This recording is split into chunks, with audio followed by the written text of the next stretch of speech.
This channel does not promote any violent, harmful, or illegal activities. All content provided by this channel is meant for an educational purpose only. Top quality और consistent performance के लिए सिर्फ silver pump नाम याद रखना। Dumdum Beadon স্ট্রিটে সেখানে তো লুটে এখনো গ্রেপ্তারি শূন্য, ডাকাতি লুটে ব্রেক থ্রু নেই, ব্লাইন্ড লাইনে পুলিশ, সিসি ফুটেজ হাতে এলেও ধরা পড়েনি দুষ্কৃতীরা।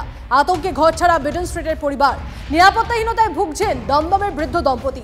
বিডন স্ট্রিটের লুটে জড়িত পরিচিত কেউ কোথায় গেল নাকা চেকিং, পুলিশের নজরদারি নিয়ে প্রশ্ন। দুষ্কৃতীরা দল বেঁধে পালালো, চোখে পড়ল না পুলিশের। কার ভরসায় থাকবেন শহরের একাকী বৃদ্ধারা?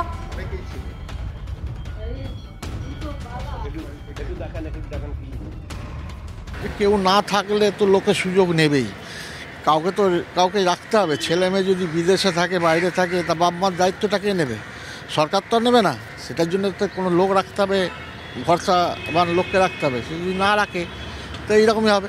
নিজেদের ভেতরে হচ্ছে কি বাইরের লোক করছে, যারা ওখানে বাসিন্দা তারা করাচ্ছে কিনা কি করে আমরা জানবো? তাদের ভেতর লোক করছে কিনা, যারা থাকে এখানে দিনের পর দিন এখানে থাকে, তারা করছে কিনা সেটা দেখুন। নাগাল্যান্ডের লাইসেন্সে বাংলায় শাসক নেতাদের আগ্নেয়াস্ত্রের লাইসেন্স, অস্ত্রের রমরমা। বাংলার শাসক নেতাদের কাছে নাগাল্যান্ডের অস্ত্র লাইসেন্স 10 থেকে 20 লক্ষ টাকা খরচ করলেই হাতে হাতে মিলছে লাইসেন্স। এমনকি রয়েছে হোম ডেলিভারিরও ব্যবস্থা। শাহজাহান থেকে শুরু করে এনামুল হক, এমনকি বীরভূমের গরু পাচারকারীদের কাছেও নাগাল্যান্ডের লাইসেন্স। শাহজাহানের 7টি, তার দেহরক্ষের 2টি, ভাই আলমগীরের পর্যন্ত 2টি লাইসেন্স রয়েছে। মুর্শিদাবাদ, বীরভূমের একাধিক গরু পাচারকারীর হাতেও সেই নাগাল্যান্ডেরই লাইসেন্স।